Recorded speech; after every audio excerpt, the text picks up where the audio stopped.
तो ये 3 कानून है, जिन 3 काले कानूनों को वापस लेने की बात देश का किसान कर रहा है, गिड़गिड़ा रहा है, रो रहा है, मिन्नतें कर रहा है, हाथ जोड़ रहा है, प्रार्थना कर रहा है, कृपा करके ये काला कानून वापस कर दीजिए। लेकिन आप उसको आतंकवादी कहते हैं, आप उसको कहते हैं चीन से मिला हुआ है, पाकिस्तान से मिला हुआ है।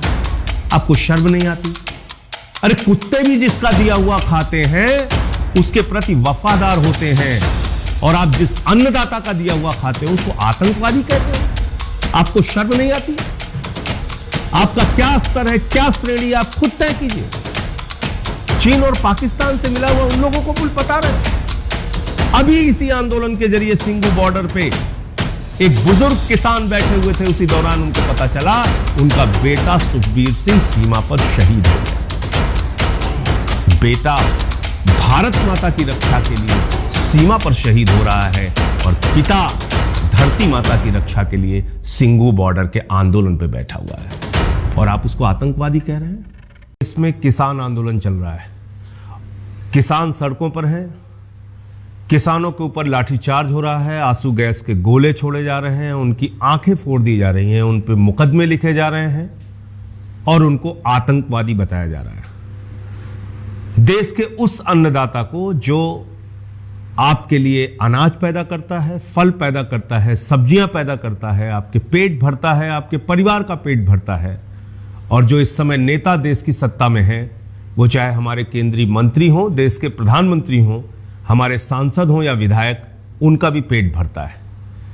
लेकिन आज सबसे दुर्भाग्यपूर्ण पक्ष यह है कि किसानों की मांग मानने के बावजूद, किसानों की मांग सुने बिना आप उनको आतंकवादी कह रहे हैं, उनको खालिस्तानी कह रहे हैं, उनको देशद्रोही कह रहे हैं, उनको पाकिस्तान से मिला हुआ कह रहे हैं, उनको चीन से मिला हुआ कह रहे हैं। तो यह बात बिल्कुल समझ में नहीं आती कि जिस देश के अन्नदाता के भरोसे आज आप सत्ता पे बैठे हुए हैं, अचानक वो आतंकवादी कैसे हो गया? वो अन्नदाता जिसकी आप कस्में खाते फिरते थे कि उसकी आय 2 गुना कर देंगे, स्वामीनाथन आयोग की रिपोर्ट लागू करेंगे, उनकी जिंदगी खुशहाल कर देंगे, आज वो आतंकवादी कैसे हो गया? क्योंकि इस सरकार के काले कानून के खिलाफ वो सड़कों पर आंदोलन कर रहा है। क्या कहा जा रहा है? इसमें सिर्फ पंजाब के किसान हैं, इसमें सिर्फ हरियाणा के किसान हैं, इसमें सिर्फ यहां के किसान हैं, इसमें सिर्फ वहां के किसान हैं। मैं भारतीय जनता पार्टी के नेताओं से पूछना चाहता हूं, शहीद आजम भगत सिंह, क्या उन्होंने सिर्फ पंजाब के लिए अपनी शहादत दी थी?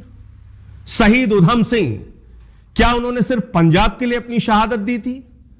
लाला लाजपत राय जी, क्या उन्होंने सिर्फ पंजाब के लिए अपनी शहादत दी थी?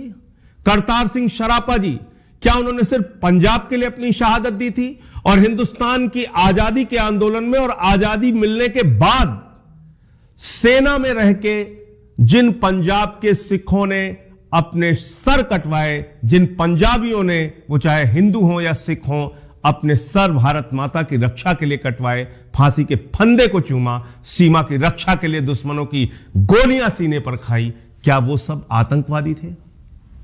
क्या उन्होंने सिर्फ पंजाब के लिए अपने जान की कुर्बानी दी थी? और आज आप उन्हीं पंजाब के लोगों को आतंकवादी कहते हैं। मैं भारतीय जनता पार्टी के लोगों से कहना चाहता हूं, 10 नाम आप बता दीजिए आरएसएस और बीजेपी की विचारधारा से जुड़े हुए लोगों का, जिन्होंने देश के आजादी के आंदोलन में अपनी शहादत दी हो, कुर्बानी दी हो। 10 नाम आप बता के दिखाइए। नहीं है। लेकिन आप अपने आप को देशभक्त बने फिरते हैं। आप भारत माता की जय लगाते हैं, आप कहते हैं हम वंदे मातरम कहते हैं, भारत माता की जय लगाते हैं, हम ही सच्चे देशभक्त हैं। लेकिन ये सच्चे देशभक्त कर क्या रहे हैं, ये मैं आपको बताना चाहता हूं। ये भारत माता की जय लगाकर आपकी भावनाओं के साथ खिलवाड़ करने वाले लोग कर क्या रहे हैं, और आपको देशद्रोही बताने वाले लोग, अन्नदाताओं को आतंकवादी कहने वाले लोग कर क्या रहे हैं, मैं आपको बताना चाहता हूं। जब से मोदी जी की सरकार आई है, भारत माता का किस तरह से इन्होंने सौदा किया है, भारत माता को किस तरह से इन्होंने बेचने का काम किया है, धरती माता को किस तरह से इन्होंने बेचने का काम किया है, मैं सिलसिलेवार तरीके से आपको बताना चाहता हूं। और मैं जिम्मेदारी के साथ कह रहा हूं आपसे कि यह सरकार नरेंद्र मोदी जी की चुनी हुई सरकार नहीं है। यह सरकार 130 करोड़ हिंदुस्तानियों की सरकार नहीं है, बल्कि यह सरकार अडानी और अंबानी की गुलाम सरकार है। और यह कैसे है मैं आपको बताना चाहता हूं। इन्होंने steel authority of India limited SAIL बेचने का काम शुरू कर दिया। इन्होंने कोल इंडिया बेचने का काम शुरू कर दिया। इन्होंने रेलवे, जो सबसे प्रतिष्ठित संस्था हिंदुस्तान की है, उसको बेचने का काम शुरू कर दिया। रेल की गाड़ियां बेचना शुरू कर दिया, रेलवे के प्लेटफॉर्म बेचना शुरू कर दिया, रेलवे की जमीनें बेचना शुरू कर दी। अडानी को इस देश का एयरपोर्ट बेच दिया। इस देश में एलआईसी, जो एक मुनाफे की कंपनी है, एलआईसी बेचने का काम शुरू कर दिया। पेट्रोलियम विभाग की बीपीसीएल मुनाफे की कंपनी, उसको बेचने का काम शुरू कर दिया।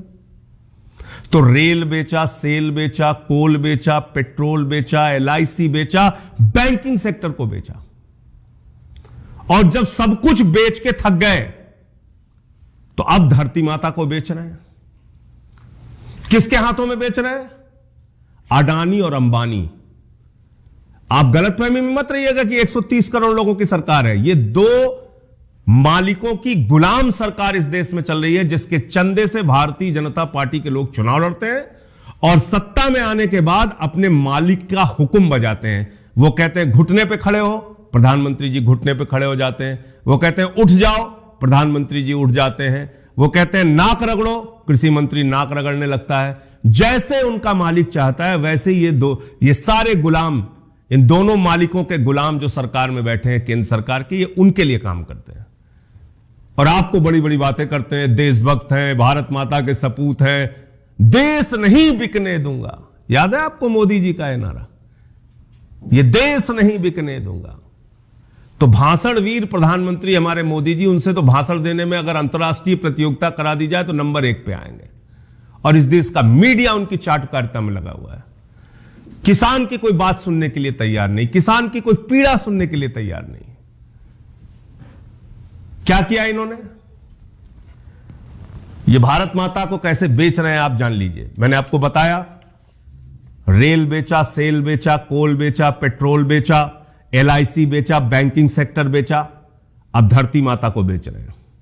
जब इस देश में लॉकडाउन लगा हुआ था, जब मोदी जी लोगों को कोरोना से बचने के लिए ताली और थाली बजवा रहे थे, रात में 9 बजे 9 मिनट अंधेरे में रहने की सलाह दे रहे थे, तो यह अंधेरे में आपको क्यों धकेला गया था जानिए आप। उसी दौरान जब आप कोरोना से जूझ रहे थे, लड़ रहे थे, लाठियां खा रहे थे, आपके ऊपर केमिकल का छिड़काव किया जा रहा था, आपके साथ जानवरों जैसा बर्ताव किया जा रहा था, मजदूर पटरियों पे मर रहा था, रेलवे की सड़कों पे ट्रैक पे मर रहा था, हाईवे की सड़कों पे मर रहा था, उस वक्त देश के प्रधानमंत्री नरेंद्र मोदी जी ने, मोदी जी की सरकार ने किस तरह से आपके साथ विश्वासघात किया है वो मैं आपको बताना चाहता हूं। आपदा में अवसर, एक शब्द दिया था मोदी जी ने, उन्होंने इस आपदा में अवसर तलाशा। यह है उन कंपनियों के नाम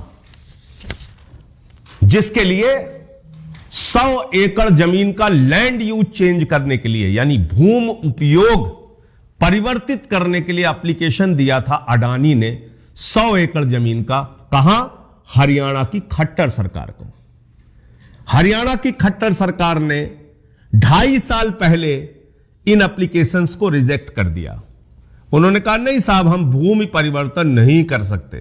यह बात तो सुनकर आपको बड़ा अच्छा लग रहा होगा, कह वाह खट्टर साहब ने तो बड़ा साहस का काम दिखाया, अडानी को ही मना कर दिया लैंड यूज चेंज करने से। लेकिन नहीं, वो मालिक के गुलाम है। 2.5 साल के बाद उन्होंने अपने मालिक से कहा, हुजूर 7 मई 2020 को कहा, हुजूर आपको चिंता करने की जरूरत नहीं है, आपका नौकर मौजूद है और आपके 100 एकड़ जमीन का लैंड यूज चेंज कर दिया गया है। आप आइए और बड़े बड़े कोल्ड स्टोरेज यहां पे खोलिए।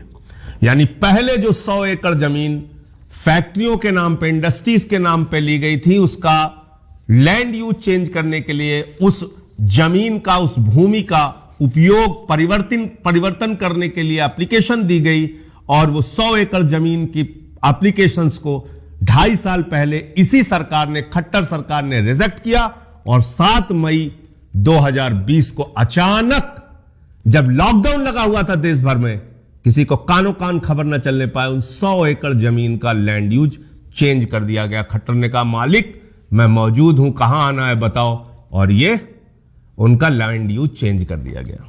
क्या बनाने के लिए? भंडारण बनाने के लिए, कोल्ड स्टोरेज बनाने के लिए। और 5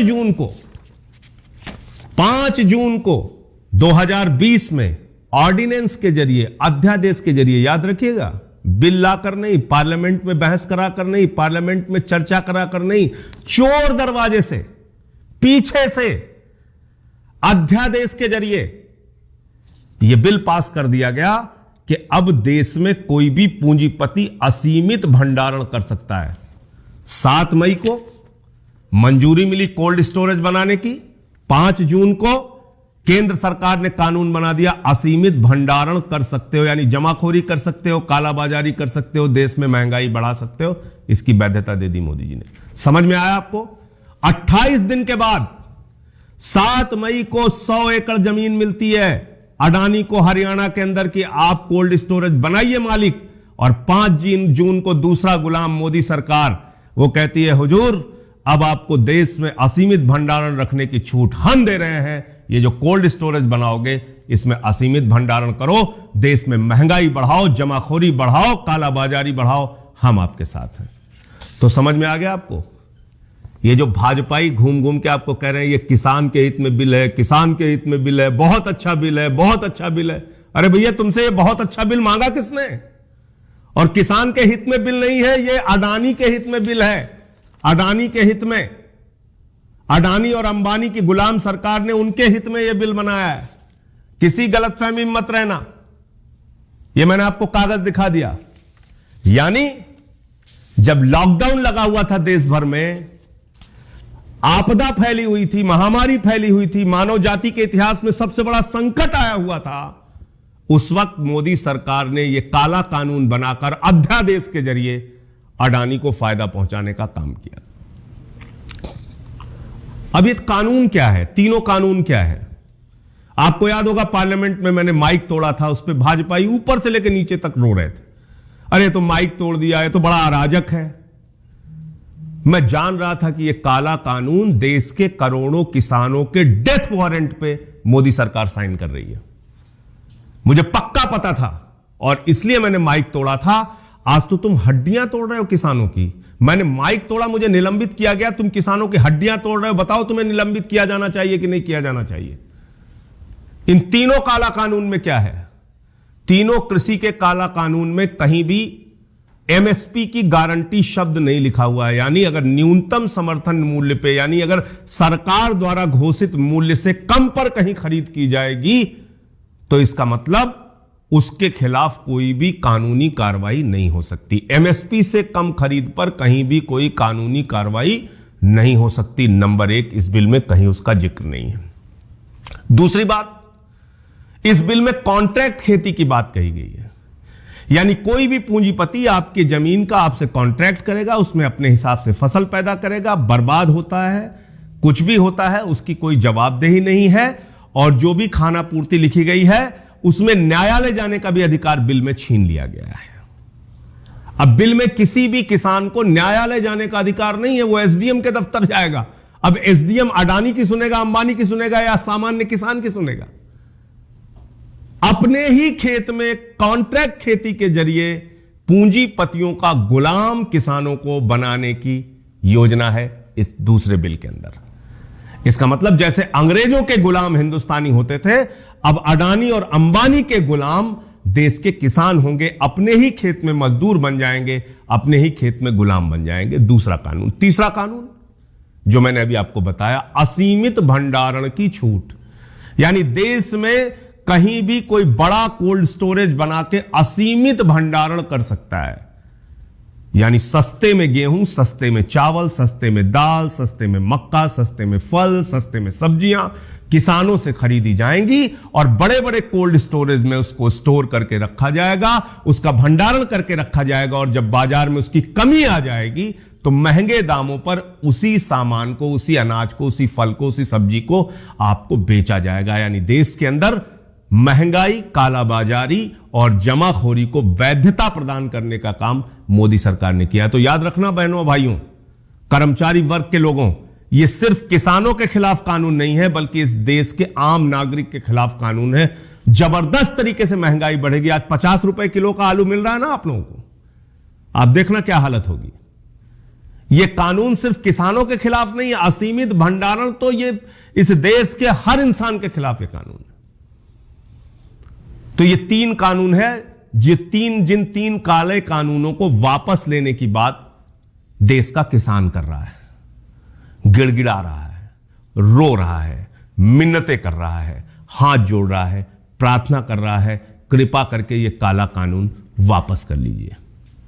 लेकिन आप उसको आतंकवादी कहते हैं, आप उसको कहते हैं चीन से मिला हुआ है, पाकिस्तान से मिला हुआ है। आपको शर्म नहीं आती? अरे कुत्ते भी जिसका दिया हुआ खाते हैं उसके प्रति वफादार होते हैं, और आप जिस अन्नदाता का दिया हुआ खाते हो उसको आतंकवादी कहते हो। आपको शर्म नहीं आती?